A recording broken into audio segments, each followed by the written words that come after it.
या टॉपिक का नाम तक बता दीजिए, क्या क्या पढ़े थे पिछले क्लास। Very fine.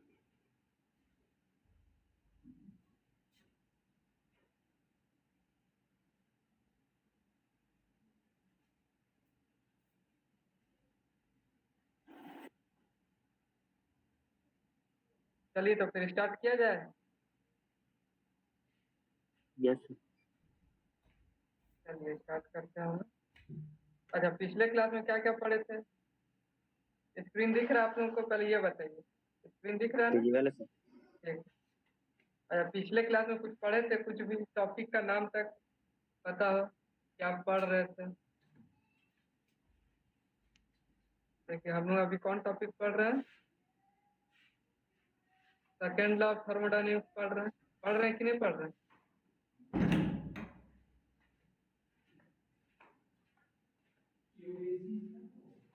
इसमें हम लोग क्या क्या पढ़े थे देखिए, एक बार रिवीजन करते थे। पहला टॉपिक हम लोग पढ़े थे डेफिनेशन, सेकेंड लॉ का डेफिनेशन।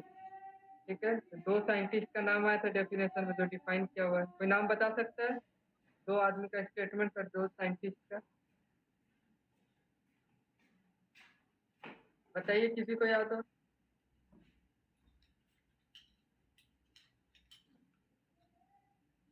अरे कोई दो स्टेटमेंट था ना जो हम लोग पढ़ रहे थे, किसी को याद नहीं है? एक था केल्विन प्लैंक, था कि नहीं? Kelvin Clausius. Yes sir. और एक था क्लॉसियस। यही यही दो स्टेटमेंट डिफाइन भी करता है सेकेंड लॉ को। ठीक है, ये क्लॉसियस। ठीक है, फिर हम लोग क्या पढ़े थे देखिए, उसके बाद हम लोग क्या पढ़े थे, सेकेंड हम लोग क्या पढ़े थे, डिवाइसेस पढ़े थे कुछ। ठीक है, किसी को याद हो? तीन डिवाइस था, यस सर। क्या हीट नाम बता पंप, सकते? हाँ रेफ्रिजरेशन, हाँ।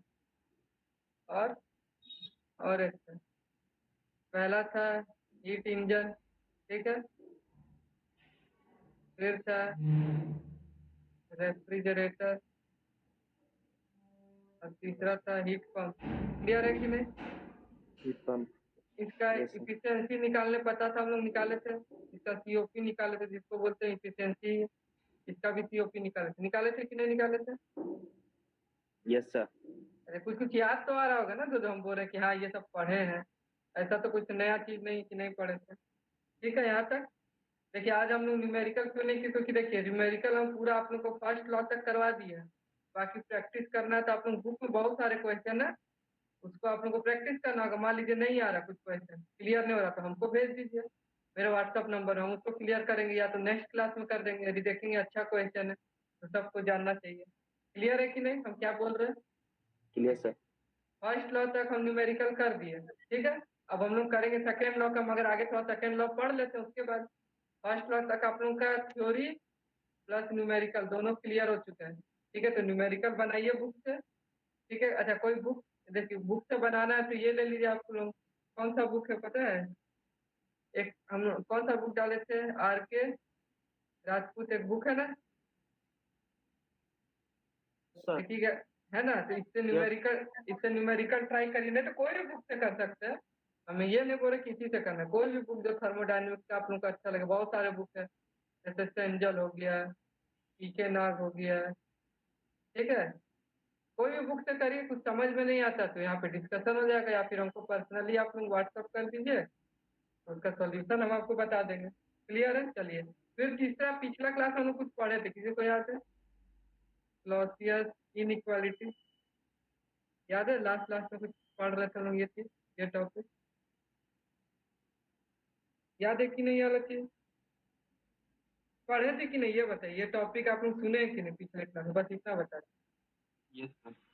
ठीक है, किसी को कुछ याद हो इसके बारे में, क्या था लॉसियस इनइक्वालिटी, क्या बोलता है? कुछ ऐसा था?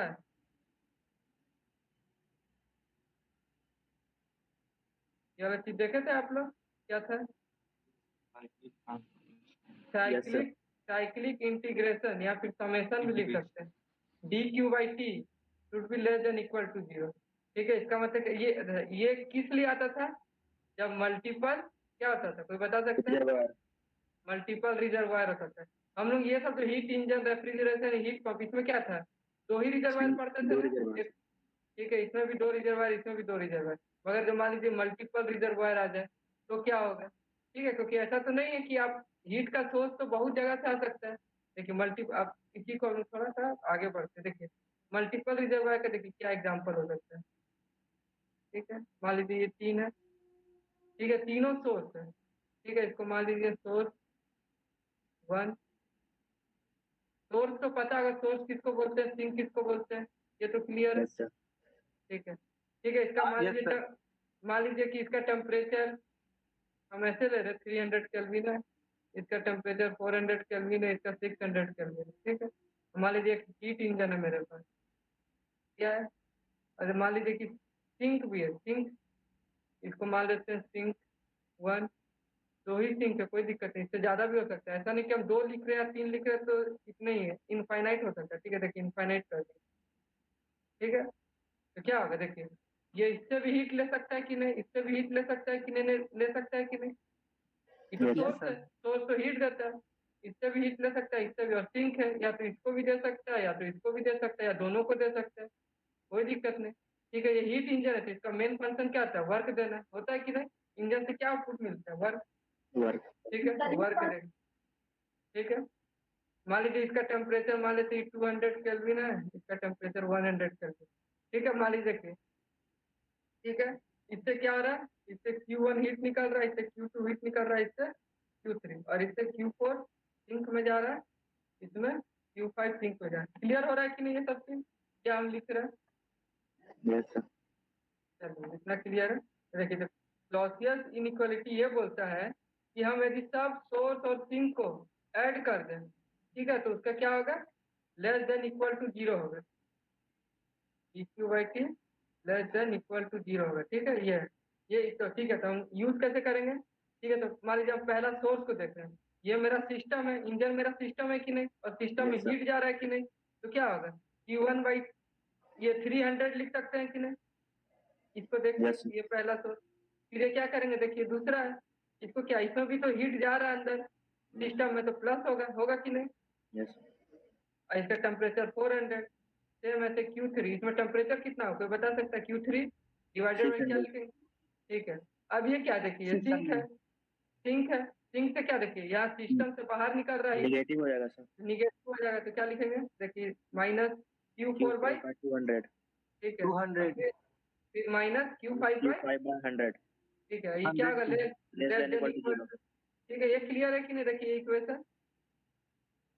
ठीक है, ये तो हो गया एक इक्वेशन, देखिए इसमें आपको कुछ भी निकाल दे सकता है, और एक इक्वेशन क्या बन सकता है, ऐसे बन सकता है Q1 plus Q2 plus Q3 is equal to Q4 plus Plus Q5. Q5 plus W, work भी तो, ये इक्वेशन बन सकता है कि नहीं, ये भी एक इक्वेशन है कि नहीं।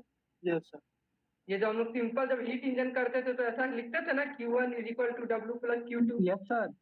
सेम, तो वही सेम चीज है। ठीक है, क्लियर हो रहा है कि नहीं, क्या है, अब देखिए हम लोग डिस्कस Yes. करते हैं less than equal to zero क्या होता है। ठीक है, देखिए ये क्लॉसियस बोलता है DQ/T less than equal to zero, इसमें भी 3 केस आता है। ठीक है, देखिए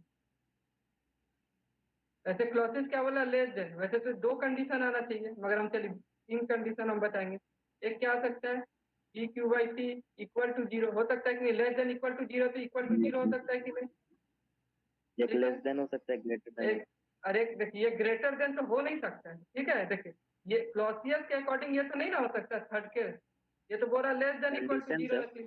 हाँ, ये कंडीशन, ये देखिए ये अलग चीज है, ठीक ना, इसको हम करते, देखिए जब DQ/T जीरो हो जाएगा, मान लीजिए यही जो हम फर्स्ट लिखे थे, ये यदि इसको हम लेस देन हटा के इक्वल टू जीरो कर देंगे, इसका मतलब ये इंजन कैसा हो, कोई बता सकता है इसका, क्या से बताया, रिवर्सिबल।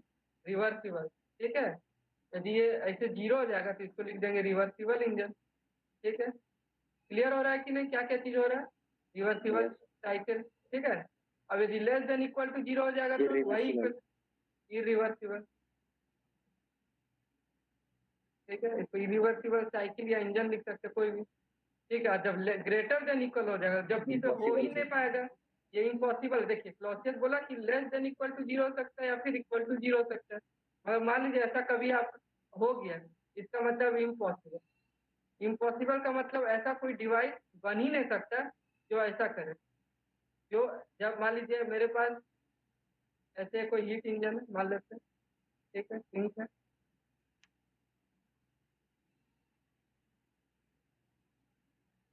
ठीक है, ये मान लीजिए T1 है, ये T2 है, ये T3 है, ये T4 है, ये Q1 है, Q2 है, Q3 है, Q4 है। मान लीजिए वर्क भी नहीं कर रहा है।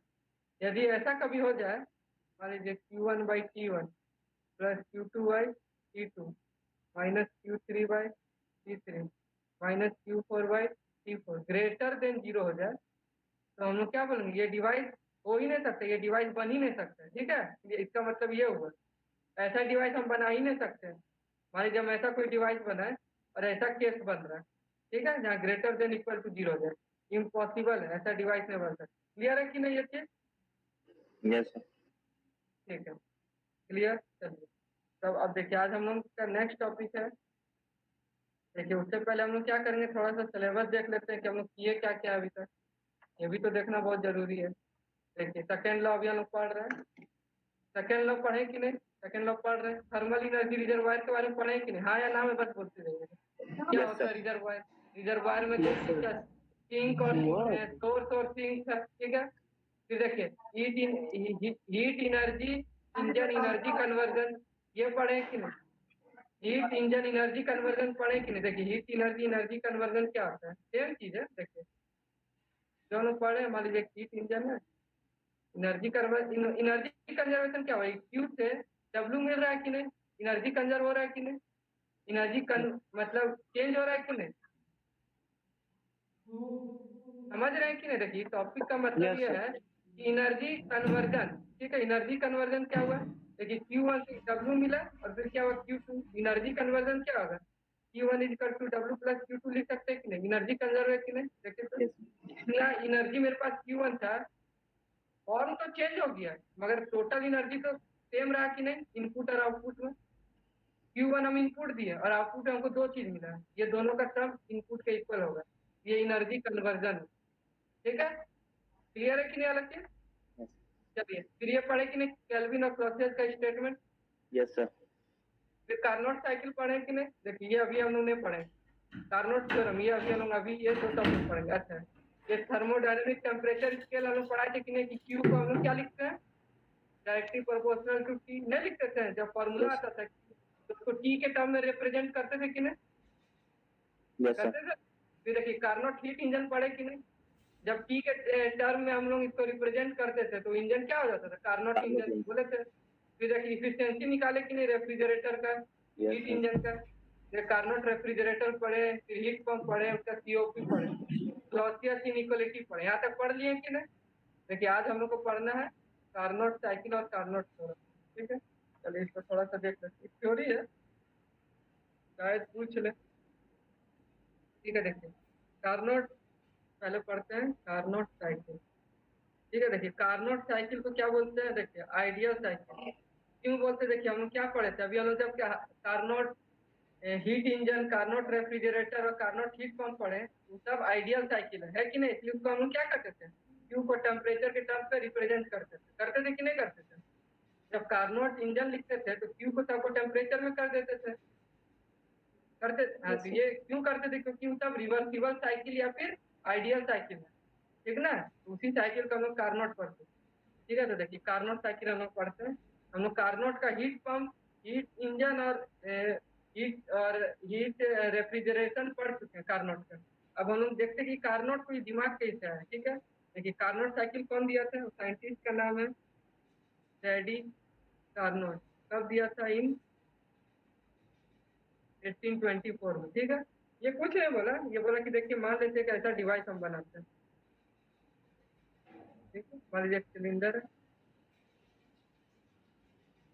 एक सिलेंडर है, ठीक है। यहाँ पे मान लेते हैं देखिए ये हीट सोर्स, टेम्परेचर T1, मान लेते हैं ये हीट सिंक, टेम्परेचर T2, ठीक है। ये क्या है, आपका सिलेंडर है और ये आपका पिस्टन है। सबको दिख रहा है कि नहीं ये बताइए, ये क्लियर है कि नहीं, क्या चीज है ये, यस एक सर। सिलेंडर पिस्टन है, हीट सोर्स तो हीट सोर्स क्या करेगा, ये हीट देगा कि नहीं, इसको सिलेंडर को दे सकता है कि मान लीजिए इसके अंदर एक गैस भर दी, हीट सोर्स क्या करेगा, इसको हीट सप्लाई करेगा कि नहीं करेगा, बताइए ये करेगा चीज। सर। ठीक है, और करेगा हीट सिंक पे क्या करेगा, ये सिस्टम इसको देगा कि नहीं, एब्जॉर्ब करेगा हीट सिंक। यस ठीक है देगा। क्लियर है। तो देखिए कार्नोट यही प्रिंसिपल दिया, ये बोला कि कुछ, यदि बोला कि यदि हमको मैक्सिमम इफिशियंसी चाहिए तो हम क्या क्या प्रोसेस ले, ठीक है, कि जो मेरा इफिशियंसी होगा मैक्सिमम होगा, ठीक है। तो क्या बोलता है देखिए, ये बोलता है कि इसको हम 4 स्टेज में करते हैं। ये डायग्राम क्लियर है, चलिए तो नेक्स्ट पेज में ले जाते हैं। नेक्स्ट पेज में देखिए क्या बोला है। ठीक है, देखिए ये कुछ ऐसा पीवी का एक डायग्राम बनता है, ठीक है। देखिए क्या होता है,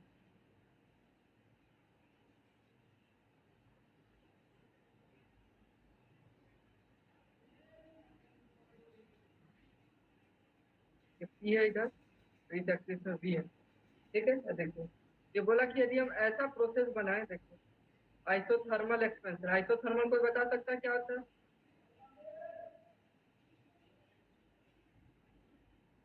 आइसोथर्मल मतलब क्या होता है, टेम्परेचर कांस्टेंट। और कांस्टेंट सर। एक्सपेंशन का मतलब क्या होता है, कोई बता सकता है, एक्सपेंशन किसको बोलते हैं, एक्सपेंशन मतलब कोई चीज फैलना, एक्सपेंड करना, मतलब वॉल्यूम इंक्रीज करना, फैलने से क्या होगा, वॉल्यूम इंक्रीज करेगा कि नहीं, क्लियर है कि नहीं। चलिए आइसोथर्मल कंप्रेशन, कंप्रेशन कोई बता सकता है, कंप्रेशन का मतलब क्या होता वॉल्यूम डिक्रीज। है, वॉल्यूम डिक्रीज करना, ठीक है।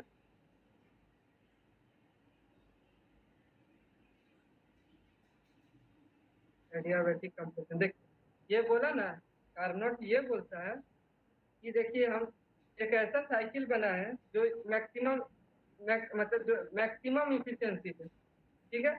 उस इफिशियंसी को ये बनाने के लिए कुछ प्रोसेस बोलता है कि यदि हम इस प्रोसेस पे जाएंगे तो मेरा इफिशियंसी मैक्सिमम होगा, ये देखिए, ठीक है। देखिए देखिए 1 से 2 क्या प्रोसेस है कि नहीं, प्रोसेस पता है ना क्या होता है, देखिए 1 से 2 एक प्रोसेस है, कैसा प्रोसेस है, आइसो थर्मल एक्सपेंशन हो रहा है, ठीक है। 2 से 3 एडियाबैटिक एक्सपेंशन, ठीक है। एडियाबैटिक का मतलब कोई बता सकता है, heat interaction zero. Heat interaction zero, ठीक है। और क्या बोलता है 3 से 4 आइसोथर्मल कंप्रेशन। आइसोथर्मल कंप्रेशन, और 4 से 1 आपका एडियाबैटिक, ठीक है। बोला यदि इस प्रोसेस से हम एक साइकिल बनाते हैं, एक साइकिल है कि नहीं है, देखिए यहाँ से स्टार्ट हुआ वापस चल गया, बोला यदि हम इस प्रोसेस से हमको एक साइकिल बनाए, ठीक है, ऐसा कोई डिवाइस बनाए जो इस प्रोसेस पे करे, तो उसको हम बोलेंगे कार्नोट साइकिल, ठीक है। क्लियर हो रहा है कि नहीं।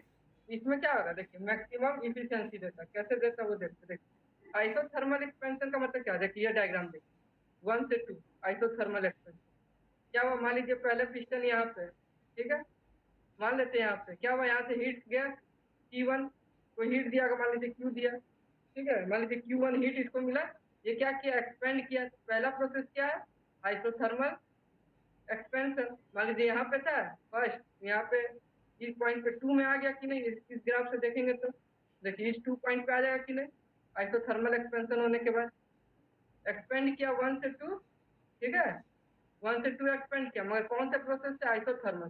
तो आइसोथर्मल का मतलब क्या, यहाँ से यहाँ इसको जाने के लिए इसका टेम्परेचर कांस्टेंट रहा, मान यहाँ पे T1 था, तो यहाँ पे क्या होगा, 2 पॉइंट पे T1।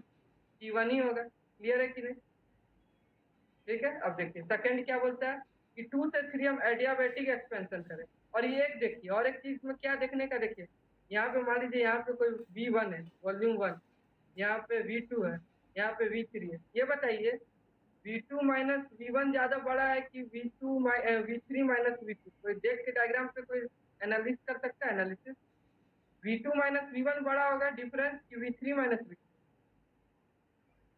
V2 minus V1।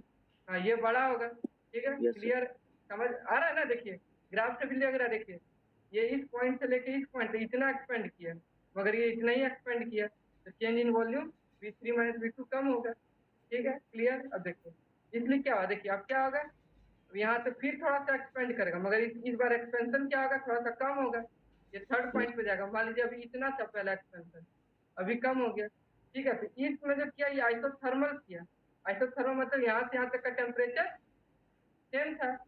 ठीक है, अब 2 से 3 क्या एडियाबेटिक है, इसका मतलब क्या इस प्रोसेस में क्यू क्या होगा, 0 होगा कि नहीं। 0. ठीक है, अब क्या हुआ, ये तो हो गया। अब सेम क्या होता है 1 से 2, 2 से 3, अब क्या होगा 3 से 4, फिर ये क्या कर रहा है कंप्रेस कर रहा है। ठीक है, तो ये हम क्या देख रहे हैं 3 से 4 कंप्रेशन ज्यादा होगा कि 4 से 1 ज्यादा होगा कंप्रेशन, 3 से 4 ज्यादा कंप्रेशन होगा कि 4 3 से से 1 4 ज्यादा। सर. 3 से 4 ज्यादा कंप्रेशन होगा तो देखिए कैसे बनेगा, ये मान लीजिए 3 पॉइंट था, अब 3 से 4 आएगा, कहाँ आएगा, यहाँ तक आएगा। ठीक है, समझ में आ रहा है कि नहीं, देखिए अभी यहाँ था, यहाँ से यहाँ तक पहुंचे इस पॉइंट, ये हो गया 4 पॉइंट। कैसा है, ये भी आइसोथर्मल है। ठीक है, मतलब यहाँ पे मान लीजिए T3 है तो T3 इक्वल टू T4 हो जाएगा। ठीक है, क्लियर। अब क्या होगा, फिर देखिए T4 से आपको क्या साइकिल कंप्लीट करना है, क्या हुआ 4 से वापस 1 पे आ गया, 1 पे आने का मतलब क्या इनिशियल पॉइंट पे आ गया, तो इनिशियल पॉइंट पे कैसे आएगा, ये जो पिस्टन है ये वापस फिर यहाँ पे आ जाएगा कि नहीं, मान Yes. लीजिए 1 से स्टार्ट किया था। ठीक है, ठीक है, तो यहाँ से यहाँ आने के लिए क्या करना पड़ा इसको, एडियाबेटिक, मतलब यहाँ पे एडियाबेटिक कंप्रेशन, यहाँ पे हीट ट्रांसफर 0।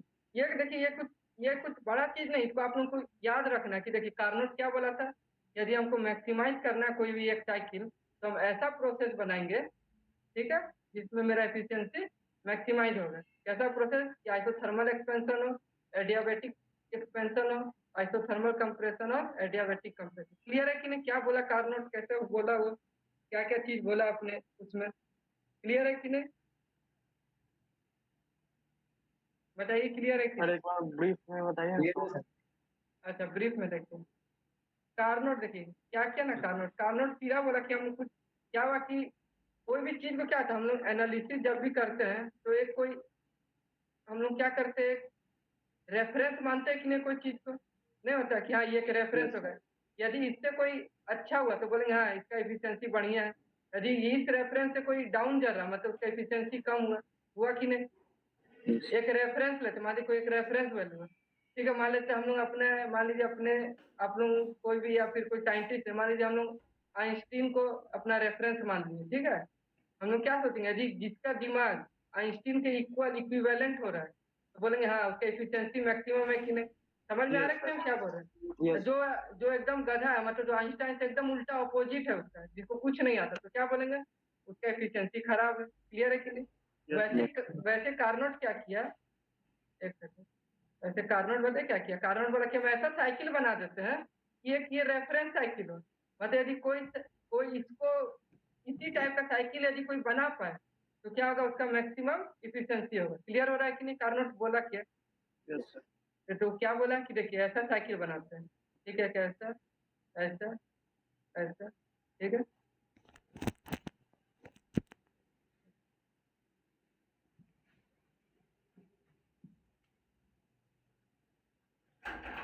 देखिए ये दोनों पैरेलल है, ठीक है, और ये दोनों पैरेलल है। क्लियर है कि नहीं। देखिए हम मतलब हम टू द स्केल नहीं ना बना सकते, इसलिए आप लोगों को नहीं दिख रहा होगा कि पैरेलल है। ठीक है, समझ में आ रहा है, देखिए ये पैरेलल है, Yes. ये दोनों पैरेलल है, एकदम सेम लाइन, Yes. स्लोप भी सेम, और ये दोनों का भी स्लोप सेम। ठीक है, क्लियर। तो बोला कि ऐसा साइकिल हम बनाते हैं, ठीक है, जो मैक्सिमम एफिशिएंसी है। तो जब अपना रिसर्च किया हुआ कुछ तो बोला कि देखिए पहले हम क्या करेंगे, फर्स्ट स्टेप 1 में हम क्या करेंगे, ऐसे साइकिल बनाएंगे तो आइसोथर्मल एक्सपेंशन करें। ठीक है, आइसोथर्मल एक्सपेंशन कर लेगा, उसके बाद क्या करेंगे, एडियाबेटिक एक्सपेंशन करेंगे। ठीक है, फिर क्या करेंगे, अब तो साइकिल कंप्लीट करना था, वापस जाना पड़ेगा, क्या करेंगे, आप क्या करेंगे, एक्सपेंशन तो हो गया, अब क्या करना होगा, कंप्रेशन करना होगा। क्या बोला, पहले आइसोथर्मल कंप्रेशन कर लेंगे, फिर यहाँ पे ये वाला जो प्रोसेस है 1 to 4 इसको एडियाबेटिक कंप्रेशन कर लेंगे। क्लियर हुआ कि नहीं। देखिए ये आप लोगों के पास यदि मान लीजिए एग्जाम में पूछे कि कार्नोट साइकिल क्या, तो आप लोगों को ये एक्सप्लेन करना होगा, कर पाएंगे कि नहीं। कार्नोट साइकिल ऐसा साइकिल है जो कि बोला कि यदि कोई इस साइकिल पे फॉलो करे तो उसका इफिशिएंसी मैक्सिमम होगा। ठीक है, फिर क्या करेंगे, ये डायग्राम बनाएंगे और फिर ये साइकिल का हर एक प्रोसेस, 4 प्रोसेस है कि नहीं, 1 2 Yes, sir. 3 4, चारों प्रोसेस को डिफाइन Define करेंगे। ठीक है, ठीक है, तो बोलेंगे ये हो गया। क्लियर है कि नहीं, आप क्लियर हो रहा है कि नहीं कुछ कुछ। फिर Yes, आप sir. ठीक है, आप देखिए इसका एफिशिएंसी निकालते हैं। ठीक है जी। चलिए हीट बोला मैक्सिमम एफिशिएंसी है, तब इसका मैक्सिमम एफिशिएंसी क्या हो सकता है? ये भी तो एक साइकिल है, ये भी एक इंजन है, तो क्या होगा? एफिशिएंसी क्या होता है? आउटपुट अपॉन इनपुट होता है कि नहीं? Yes, sir. ठीक है। Yes, sir. तो देखिए ये एक साइकिल है, क्या आउटपुट में हमको क्या मिलेगा? कुछ वर्क मिलना चाहिए कि नहीं आउटपुट में? Yes, sir. और इनपुट क्या होता है? हीट सप्लाई जो हम दिए, ठीक है। यहाँ पे कोई बता सकता है W को हम ऐसे लिख सकते हैं कि नहीं, Q1 माइनस Q2 जो हम लोग बनाए थे, जो देखिए इंजन नहीं था हम लोग जो बनाए थे उसमें क्या होता था? सेम होता था कि नहीं? ये Q1 इधर Q2 और ये W देता था, क्या लिख सकते हैं? Q1 is equal to W1 W plus Q2, Yes, W sir. क्या रहता है? Q1 minus Q2। क्लियर हो रहा है कि नहीं? और क्या हुआ? देखिए ये जो साइकिल है ना, ये असली में हीट इंजन है। जब हम लोग हीट इंजन पढ़े तो उसको क्या हीट के टर्म पे निकाले थे, फिर एंड में जब हम इसको टेम्परेचर के टर्म में हम जब रिप्रेजेंट किए तो उसको हम क्या बोले थे कि कार्नोट हीट इंजन है। तो ये सेम ही चीज है, ठीक है, ये सेम ही चीज है। असली में हमको ये पहले पढ़ाना था, समझे? इसे देखिए हम भूल नहीं गए, मतलब देखिए आपका जो ये टॉपिक है इसमें देखिए यहीं पे शुरू में है कि नहीं, कार्नोट साइकिल है ना, कार्नोट साइकिल कार्नोट थ्योरम, उसके बाद कार्नोट हीट इंजन आया ना। देखिए समझ में आ रहा है कि नहीं? कार्नोट साइकिल आगे आगे हम लोग को पढ़ना था, उसके बाद फिर कार्नोट हीट इंजन पढ़ना था, मगर ये मिस हो गया, इसलिए आज हम इसको पढ़ा रहे हैं। समझ में आया ना? तो सेम चीज है, एफिशिएंसी क्या हो जाएगा? W by Q1, Q1 minus Q2 by Q1, 1 minus Q2 by Q1 हो जाएगा कि नहीं? सेम चीज है, जो हीट इंजन है ना, हीट इंजन ही है सेम चीज, मगर हम उसको हीट इंजन को हम कार्नोट कब बोलते थे? जब हीट प्रोसेस पे काम करें। क्लियर है कि नहीं? ठीक है, तो इसको क्या करते थे फिर? टेम्परेचर के टर्म देखिए ऊपर लिख दे रहे, टेम्परेचर के term 1 minus T2 by T1. T1 by T2। Clear है कि नहीं? ये कैसे हुआ? समझ में आया कि नहीं? क्या है कार्नोट साइकिल, क्या है, कैसे डिफाइन करते हैं, क्या एक्सप्लेन करने आएगा तो क्या लिखेंगे? क्लियर है? Yes. Yes, sir. अब देखिए ये तो कार्नोट साइकिल होगी। अब देखिए और एक टॉपिक है आपका, ये तो ब्रीफ है। यहाँ पे आप लोगों को दिख रहा होगा कार्नोट थ्योरम, दिख रहा है कि नहीं? देखिए यहाँ पे Carnot theorem, Yes.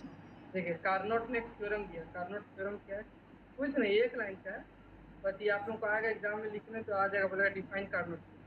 Carnot theorem ये बोलता है कि मान लीजिए दो साइकिल के दो हीट इंजन है आपके पास, एक है हीट इंजन 1, एक है हीट इंजन 2, ठीक है, दोनों सेम टेम्परेचर पे काम कर रहा है सब सिस्टम। मान लीजिए T1 ये T2, हीट भी Q1 ये Q2, ठीक है, सेम ये भी T1 T2। यहाँ पे मान लेते हैं ये हीट इंजन 2 है, एक सेकंड इसको लिख देते हैं Q1, हाँ इसको लिख देते हैं Q1 डैश, ठीक है, इसको लिख देते हैं Q2 डैश, ये हो जाएगा W1, ये हो जाएगा W2, ठीक है, W2 डैश। दिख रहा है कि नहीं हम क्या लिख रहे हैं? दो सेम इंजन है, हीट इंजन है, दो हीट इंजन लिए जिसमें सेम क्या है, मेरा सोर्स और सिंक का टेम्परेचर। क्लियर हो रहा है कि नहीं? देखिए ये दोनों सेम है कि नहीं? देखिए इसका भी T1, इसका भी T1, इसका भी T2 है, इसका भी T2। क्लियर हो रहा है कि नहीं? Yes, sir. ठीक है, हम दो हीट इंजन लिए जिसका सोर्स और सिंक का टेम्परेचर सेम है। मान लीजिए पहला इंजन है जो Q1 हीट एनर्जी लिया, W1 आउटपुट दिया और Q2 सिंक में दे दिया हीट। सेम दूसरा इंजन है जो Q1 डैश दिया, W2 डैश किया और Q2 डैश सिंक में दे दिया। मान लीजिए तो कार्नोट थ्योरम ये बोलता है कि दो इंजन है मेरे पास, ठीक है, तो बोलता है कि जो इंजन जो रिवर्सिबल इंजन होगा, reversible engine has maximum efficiency. ऐसे भी हम लोग को पता है कि नहीं ये चीज? बताइए कि जो रिवर्सिबल इंजन होता है, रिवर्सिबल इंजन को क्या बोलते हैं? आइडियल इंजन बोलते हैं। तो आइडियल इंजन Yes, का sir. इफिशिएंसी हमेशा मैक्सिमम रहेगा ना, कोई नॉर्मल। मान लीजिए ये एक नॉर्मल हीट इंजन है, ठीक है, ये आपका रिवर्सिबल हीट इंजन है, कोई बचाएगा? मान लीजिए ये 1 है, ये 2 है, ये पहला इंजन है, इसको बोलेंगे फर्स्ट इंजन, इसको बोलेंगे सेकंड इंजन। तो बता सकते हैं दोनों में से इफिशिएंसी किसका ज्यादा होगा? दूसरे का. सेकंड का इफिशिएंसी ज्यादा होगा, ठीक है। तो हम ऐसे भी लिख सकते हैं इफिशिएंसी ऑफ 1, इफिशिएंसी ऑफ 2, ये लिख सकते हैं कि नहीं? सेकंड का एफिशिएंसी 1 से ज्यादा Yes, होगा sir. क्योंकि Yes, sir. Reversible engine. तो कार्नोट का कहना यही था, यदि हम दो इंजन को इवेल्युएट करें, ठीक है, तो जो इंजन रिवर्सिबल होगा वो मैक्सिमम इफिशियंसी देगा। ये तो सिंपल है, कोई बड़ा चीज नहीं है, ये हम लोग को पता भी है। ठीक है, तो देखिए इफिशियंसी वन को हम क्या लिख सकते हैं, W1/Q1 लिख सकते हैं कि नहीं, और इसको क्या लिख सकते हैं, W2-/Q1 लिख सकते हैं कि नहीं, लिख सकते हैं कि नहीं, ऐसा चीज सेम चीज। जी सर। ठीक है, तो देखिए बस ये कुछ नहीं, तो इसको बस यही आप लोग को जानना था कि कार्नोट थ्योरम होता क्या। इसको हम एक बार लिख देते हैं, देखिए क्या लिखता है कि बुक में लिखा हुआ मगर हम लिख दे रहे, it state that of all engine operating between a given constant temperature source and a given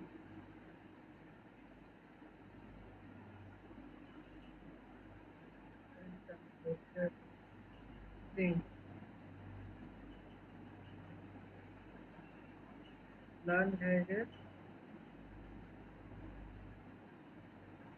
higher equal to than a reversible. दिख रहा है कि नहीं हम क्या लिखे हैं, ये चीज यस सर। जो हम एक्सप्लेन की सेम चीज लिखा हुआ है कि नहीं, बताइए तो, एक बार पढ़ के देखिए तो।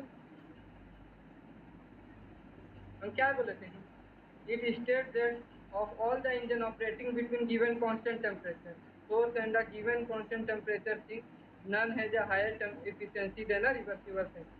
मतलब मान लीजिए दो इंजन है, सेम टेम्परेचर सोर्स का, सेम टेम्परेचर सिंक है। ठीक है, ये मान लीजिए इंजन 1 है और ये मान लीजिए रिवर्सिबल इंजन है। ठीक है, किसका एफिशिएंसी ज़्यादा होगा, सेकंड वाले का कि फर्स्ट वाले का होगा, सेकेंड। सेकंड वाले का।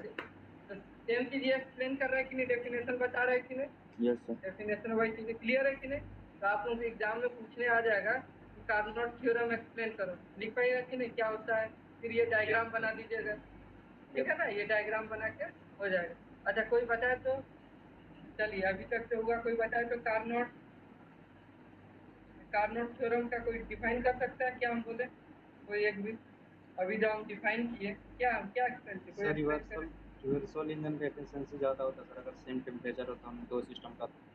हाँ, सेम चीज ये लिखना बहुत जरूरी है, ये वाला चीज देखिए, गिवन कांस्टेंट टेम्परेचर। ऐसा ये नहीं, मान लीजिए ये रिवर्सिबल है, ठीक है, मगर मान लीजिए इसका टेम्परेचर हम मान लेते हैं कि 600 केल्विन और इसका 300 केल्विन, तो ये जरूरी नहीं कि रिवर्सिबल इंजन ज्यादा एफिशिएंसी देगा, हो सकता है ये भी दे दे, क्योंकि क्या इसका टेम्परेचर सोर्स का ज्यादा है। सोर्स और सिंक दोनों में सेम होना चाहिए। हाँ, सोर्स और सिंक का टेम्परेचर सेम है।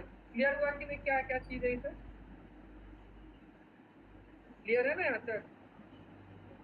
Yes sir. चलिए, तो आप लोगों का देखिए क्या क्या खत्म हो गया यहाँ तक, आप लोगों का यहाँ तक क्लॉसियस इनइक्वलिटी तक खत्म हो गया। क्लियर है, यहाँ से लेके यहाँ तक। तो आप क्या, हम लोग को इंट्रोपी पढ़ना है, तो आज स्टार्ट करते हैं इंट्रोपी। क्या इंट्रोपी क्या होता है,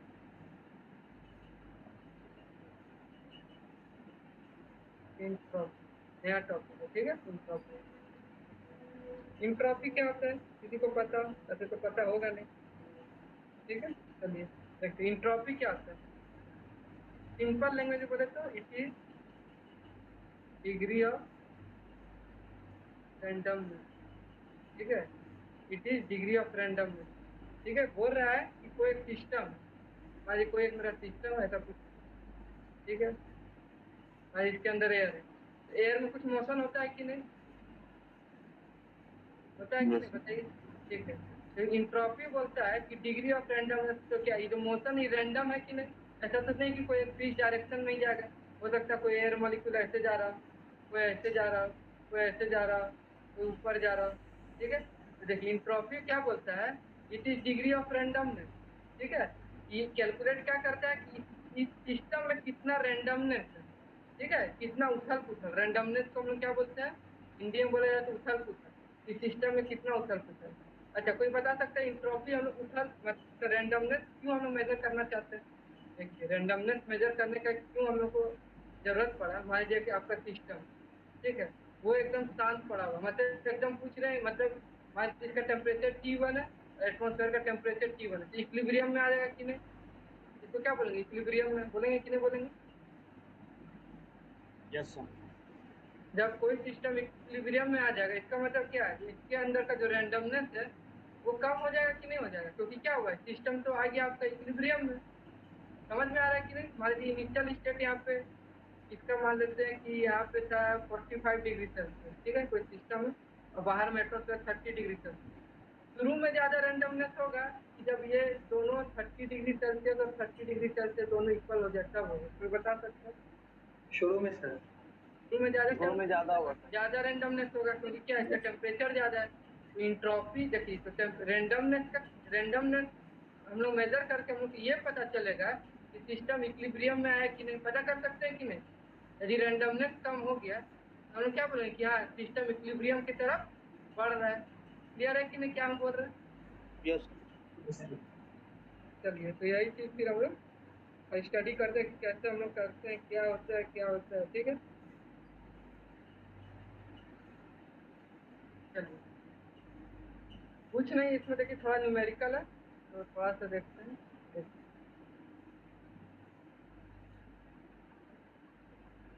जैसे यहाँ पे आता है, क्या लिखा हुआ देखिए, entropy it is the measurement of degree of disorderness और रैंडमनेस। ठीक है, कितना डिसऑर्डर है और कितना रैंडम है एसोसिएटेड विद द मॉलिक्यूल।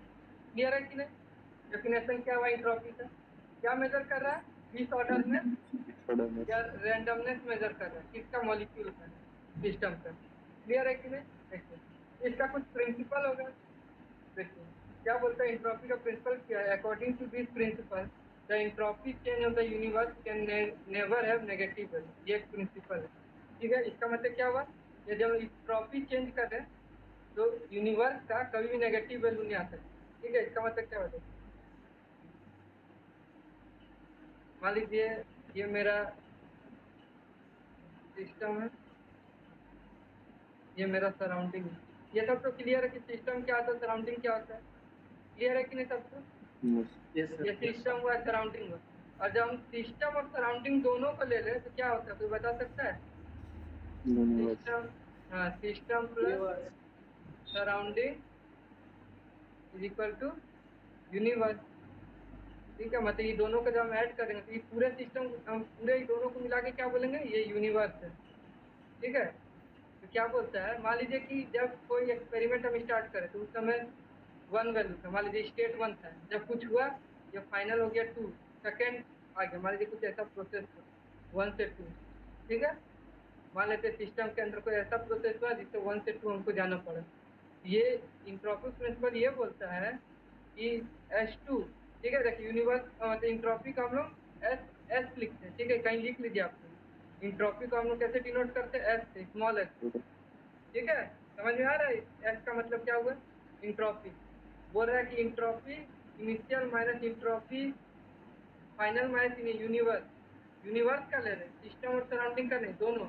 ठीक है, इसमें ये भी इंक्लूड है, मान लीजिए ये भी फर्स्ट में कोई केस में होगा, फर्स्ट पोजीशन में, फिर सेकंड पोजीशन में गया होगा। बोला कि टोटल समेशन हम लेते हैं। ठीक है, समेशन का मतलब क्या हुआ, summation of S2 minus S1 of system plus,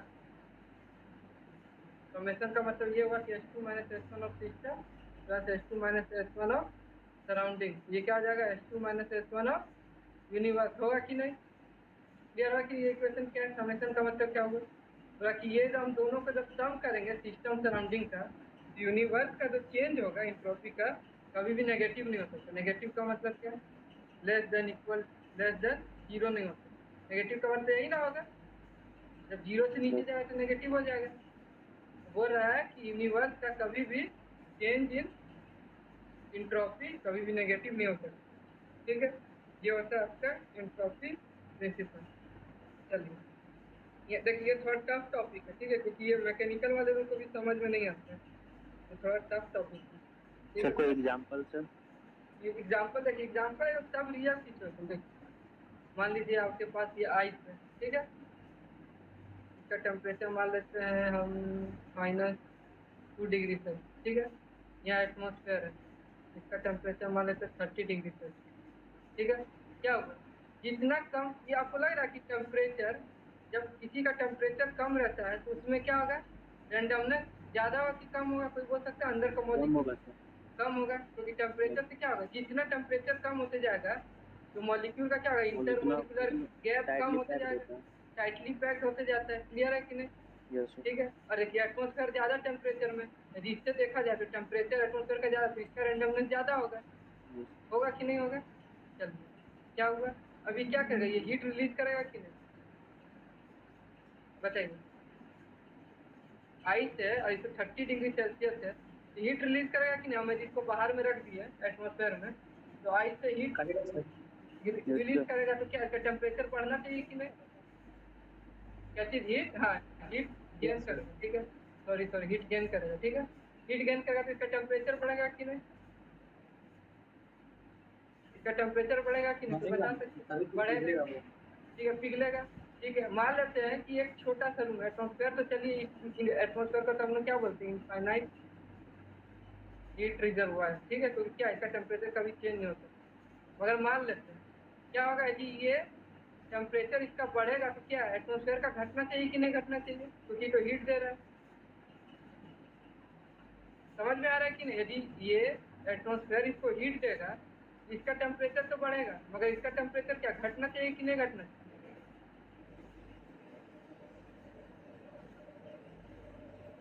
बताइए कोई। घटना चाहिए सर, लेकिन हाँ देखिए, घटता नहीं। एटमॉस्फेयर है ना, एटमॉस्फेयर कांस्टेंट है, तो अगर मान लेते, चलिए ये वाला एग्जांपल आप लोगों को थोड़ा ज़्यादा लग रहा है, मान लीजिए एक आइस है, ठीक है, ठीक है। अभी एटमॉस्फेयर को ना लेते हुए इसे एक ऐसा केबिन ले लेते हैं, ठीक है, जिसमें एयर है, ये एटमॉस्फेयर नहीं है, मान लीजिए एयर है, ठीक है।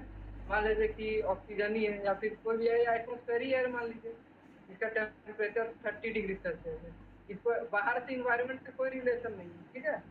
मान लीजिए 0 डिग्री सेल्सियस, अब क्या करेगा, ये हीट इसको देगा, क्या होगा, 0 से मान लीजिए -2 डिग्री सेल्सियस है, क्या करेगा, पहले तो 0 डिग्री सेल्सियस में जाएगा, जाएगा कि नहीं? Yes sir. ये आइस पूरा मेल्ट कर जाएगा कि नहीं कर जाएगा, और वाटर बन जाएगा। मान लीजिए और ये हीट दे सकता है, हीट दे के मान लीजिए यहाँ पे 10 डिग्री सेल्सियस पहुँच, ठीक है। तो हम लोग याद है एनर्जी, एक हम लोग को क्या होता है, ये आप लोग पढ़ेंगे, एनर्जी कंजर्वेशन क्या होता है, heat release by air is equal to heat gain by ice, होगा कि नहीं? Yes sir. होगा कि नहीं? मान लेते हैं, मान लीजिए इसका कोई मास दे दिया mi, ठीक है। और मान लीजिए कि एयर ये कोई केबिन में है, इसका भी मास ma, ठीक है, ठीक है। तो क्या होगा, ma हीट रिलीज बाय, मान लीजिए कि cp, तो पढ़े कि नहीं, हीट का क्या फॉर्मूला होता है, mcp डेल्टा टी, पढ़े कि नहीं? Yes sir. और ये क्या है, पूरा कांस्टेंट प्रेशर में काम कर रहा है क्या, लेकिन mcp मान लीजिए इनिशियल कितना था, क्या होगा, ये तो कम होगा, तो इसको 30 माइनस मान लेते, कोई फाइनल टेम्परेचर में गया होगा कि नहीं, 30 से कुछ टेम्परेचर में आया होगा कि नहीं। अब क्या होगा, एक मान लीजिए 10 डिग्री सेल्सियस में, फिर क्या होगा, मान लीजिए 30 होते होते यदि ये भी 10 डिग्री सेल्सियस में आ जाएगा, तो हीट ट्रांसफर होगा। समझ में आ रहा है कि नहीं सर। ये आइस है -2 डिग्री सेल्सियस में, क्या क्या एयर इसको हीट दिया, इतना हीट दिया, इसका टेम्परेचर बढ़ता गया बढ़ता गया बढ़ता गया, एक ऐसा टेम्परेचर 10 डिग्री सेल्सियस, फिर क्या हुआ, ये भी तो लूज कर रहा था, इसका टेम्परेचर घटता गया, एक बार क्या हुआ 10 डिग्री सेल्सियस में है, दोनों का टेम्परेचर सेम हो गया, तो अब हीट ट्रांसफर नहीं होना चाहिए, नहीं ना होगा, क्योंकि हीट टेम्परेचर तो सेम हो गया। क्लियर हो रहा है कि नहीं? ये सर हाँ बोलिए, सर वो 10 में जाएगा तो फिर सर बाकी टेम्परेचर, क्या चीज बाकी है? बोलिए बोलिए, क्या डाउट है? सर इक्विलिब्रियम पे तो सर 14 डिग्री पे आएगा ना। 14 डिग्री पे कैसे है, कोई बताए? हाँ, वो आप सही बोल रहे हैं, क्योंकि आप देखिए न्यूमेरिकल कैलकुलेट किया ना, मान लीजिए मास अलग होगा किसी का, आइस का मास ज़्यादा या फिर एयर का मास ज़्यादा, उससे हम लोग को मतलब नहीं, ठीक है। थोड़ी देखिए, हम लोग न्यूमेरिकल में उतना नहीं जाता, हम लोग थोड़ी समझ, ये देखिए कंफ्यूज है, क्योंकि हम लोग के पास एग्जैक्ट वैल्यू नहीं है। मान लेते हैं आइस है, नहीं बाहर में एयर है, ठीक है, सीधा सा बात है, -2 डिग्री सेल्सियस है, 30 डिग्री सेल्सियस। हीट इसमें गया क्यों? ये क्या करेगा, इसको टेम्परेचर बढ़ा के मान लीजिए कुछ भी आ गया, इससे तो ज़्यादा ही आएगा कि नहीं। मान लीजिए ये 5 डिग्री सेल्सियस में, क्लियर है कि नहीं? ये चीज़ समझ में आ रहा है? मान लीजिए 30, Yes. कुछ तो कम होगा, मान लीजिए कुछ कम हो के ये आपका 20 डिग्री सेल्सियस में, इतना तो हो सकता है। मान लीजिए Yes. सब इक्वल ना, अलग अलग हो सकता है। ठीक है, तो इतना तो समझ में आया ना कि इतना तो पता हुआ ना कि एयर का टेम्परेचर घट रहा है और आइस का टेम्परेचर बढ़ रहा है, इतना तो क्लियर है कि Yes, sir. ये तो सिंपल चीज है। Yes, बस इतना ही जानना है। चलिए न्यूमेरिकल हम लोग कुछ नहीं जाते, वैल्यू पे नहीं देखते। हुआ क्या, जब एयर का क्या होगा, पहले तो आइस का क्या हुआ, तो आइस जो था इनिशियल मान लीजिए रेंडमनेस हम मान लेते, ठीक है। तो जब -2 डिग्री सेल्सियस में था और फिर 5 डिग्री सेल्सियस में गया, तो रेंडमनेस किस में ज़्यादा होता है, आइस का -2 डिग्री सेल्सियस में कि 5 डिग्री सेल्सियस में। 5 degree. रेंडमनेस इसका मतलब क्या रहा है, आइस का रेंडमनेस बढ़ रहा है कि नहीं बढ़ रहा है, Yes, sir. और वो एयर का क्या हो रहा है, बढ़ रहा है कि घट रहा है। तो बता घट देते रहा है। 30 से 20 आ गया, घट रहा है। घट रहा है। ठीक है, क्लियर है कि नहीं? तो देखिए इंट्रोपी क्या करता है, ये कैलकुलेट करता है रेंडमनेस कितना हो रहा है। ठीक है, तो हम लोग क्या करेंगे, आइस का रेंडमनेस कैलकुलेट करेंगे, वो आगे हम लोग को पढ़ना है न्यूमेरिकल कैसे करना है। क्लियर है कि नहीं? जैसे मान लीजिए कुछ चीज़ हम लोग के पास है, हम लोग आइस का रेंडमनेस कैलकुलेट कर लिए, कर सकते हैं कि नहीं। यदि कुछ हम लोग का फॉर्मूला है वो आगे आ गया, ठीक है। आइस का हम लोग क्या करेंगे, आइस का रेंडमनेस कैलकुलेट करेंगे, फिर एयर का रेंडमनेस कैलकुलेट करेंगे। जब दोनों को ऐड करेंगे तो क्या होगा, यूनिवर्स का रेंडमनेस आएगा कि नहीं। कि हम लोग के लिए क्या है, ये सिस्टम है और एक सराउंडिंग है। क्लियर है कि नहीं? ये सिस्टम, मान लीजिए आइस मेरा सिस्टम है और एयर मेरा सराउंडिंग है। सिस्टम प्लस सराउंडिंग यूनिवर्स होता है कि नहीं होता है। Yes. तो दोनों का जब हम कैलकुलेट कर लेंगे, दोनों का रेंडमनेस कैलकुलेट करेंगे तो यूनिवर्स का रेंडमनेस आ जाएगा। तो ये देखा गया कि यूनिवर्स का रेंडमनेस क्या होता है, ग्रेटर देन 0, मतलब कभी भी नेगेटिव नहीं हो सकता। अभी पढ़े ना, इससे पढ़े थे कि नहीं। इसका मतलब क्या किया, जब आइस का रेंडमनेस को ऐड कर दें एयर के साथ, जो फाइनल वैल्यू आएगा यूनिवर्स का, उसका रेंडमनेस क्या होगा, हमेशा ग्रेटर देन 0 होगा। पढ़े थे कि नहीं आपने? देखिए यहाँ पे पढ़े थे कि नहीं? ये क्या था, इंट्रोपी प्रिंसिपल उसको बोलते हैं। देखिए यहाँ पे लिखा हुआ है कि नहीं, इंट्रोपी प्रिंसिपल क्या है, according to this principle the entropy change of the universe can never have negative value. ठीक है, इसका मतलब क्या, नेगेटिव वैल्यू नहीं, इसका मतलब क्या, पॉजिटिव वैल्यू होगा, यही ना बोल रहा है। पॉजिटिव वैल्यू होगा या फिर 0 हो सकता है, यही ना हो सकता Non-negative. है। नॉन नेगेटिव, नॉन नेगेटिव का मतलब क्या हो, या तो 0 हो सकता है या फिर 0 या positive. हाँ। क्या होगा, तो यूनिवर्स का देख रहे रेंडमनेस क्या हो गया, या तो 0 हो सकता है या फिर ग्रेटर देन 0, यही दोनों हो सकता है। ये इंट्रोपी प्रिंसिपल होता है। इतना तक क्लियर हुआ कि नहीं। देखिए अब उसको कैलकुलेट कैसे करते हैं वो अभी हम लोग को पढ़ना है। इतना तक क्लियर हुआ कि रेंडमनेस क्या होता है, रेंडमनेस कैसे आता है, टेम्परेचर बढ़ता है तो रेंडमनेस पे क्या इफेक्ट पड़ता है, जब टेम्परेचर घटता है तो रेंडमनेस पे क्या होता है। इतना क्लियर है कि नहीं, रेंडमनेस किसको बोलते हैं। Yes, sir. क्लियर है ना, कुछ तो Yes, क्लियर है, sir. 10-20% तो क्लियर हो गए। ठीक है ना। हाँ सर।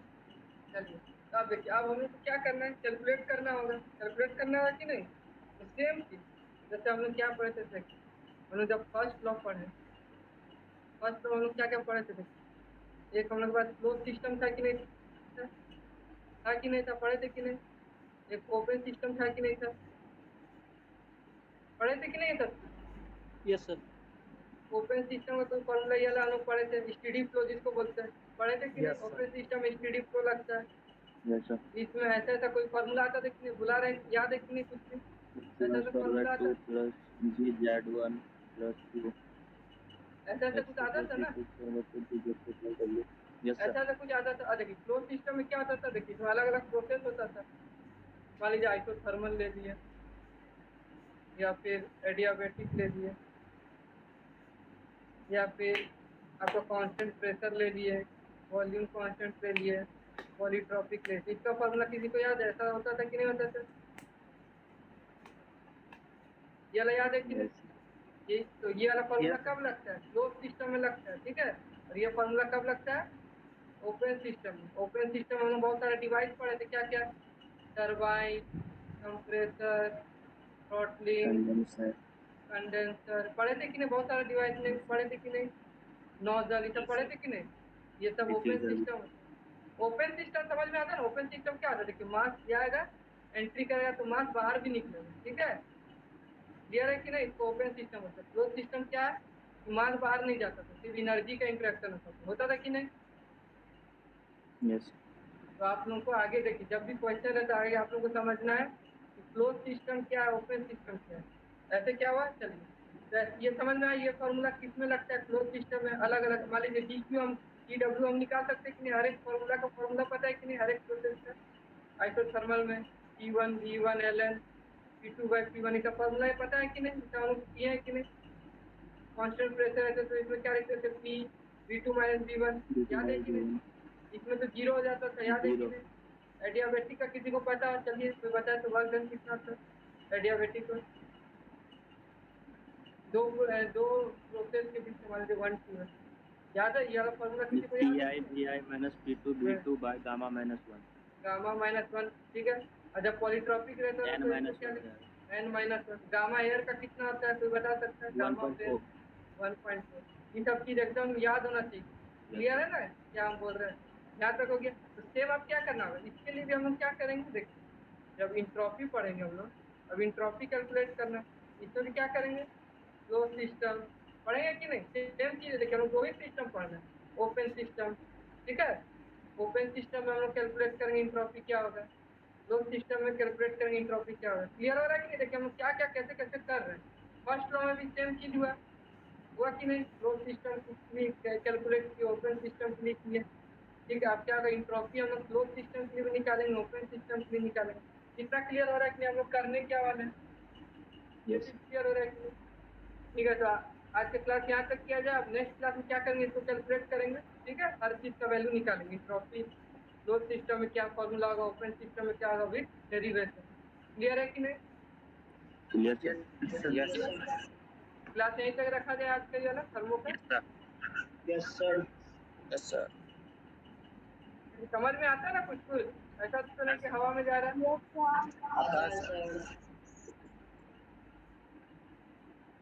ठीक है, तो कोशिश करिए कि थोड़ा पढ़े, और अभी लीव करके नहीं जाना, क्योंकि नेक्स्ट क्लास किसका है, मेरा ही है ना। Yes sir. 5 मिनट का आप लोग ब्रेक ले लीजिए, 12 बजे आइए, हमको कोई दिक्कत नहीं है, ठीक ना। मगर छोड़ के मत जाइए, क्योंकि देखिए फिर आते हैं फिर ज्वाइन करते हैं, या फिर छोड़ के जाइए मगर टाइम पे आ जाइए। क्लियर है? 12 बजे से स्टार्ट हो जाएगा, 15 मिनट है ना आप लोग। ना सर, तो फिर से ज्वाइन नहीं होना पड़ेगा। नहीं कोई ज्वाइन नहीं, देखिए हम ऐसे ही बस वीडियो और ऑडियो ऑफ रहेगा, आप लोगों को ज्वाइन करने की जरूरत नहीं है, अपने आप ज्वाइन हो जाइएगा, ठीक है। और देखिए अटेंडेंस का लिंक दिख रहा है कि नहीं सबको? Yes sir. चलिए तो अटेंडेंस लगाइए, और लीव नहीं करिए, यदि लीव करना है तो करिए, कोई दिक्कत नहीं, मगर ज्वाइन हो जाइए 12 बजे एकदम फॉर्म का क्लास, बहुत इंपॉर्टेंट क्लास है, जान ही रहे फॉर्म आप लोग से ज़्यादा इंपॉर्टेंट। ठीक है, okay, thank you. Thank you sir.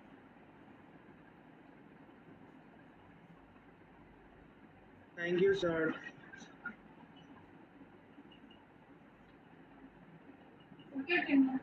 Then ಅವನ್ನ ಮಿಲ್ಲಲ್ಲ ಇಲ್ಲ ಚಟ್ವಾನ ಮಿಲ್ಲಲ್ಲ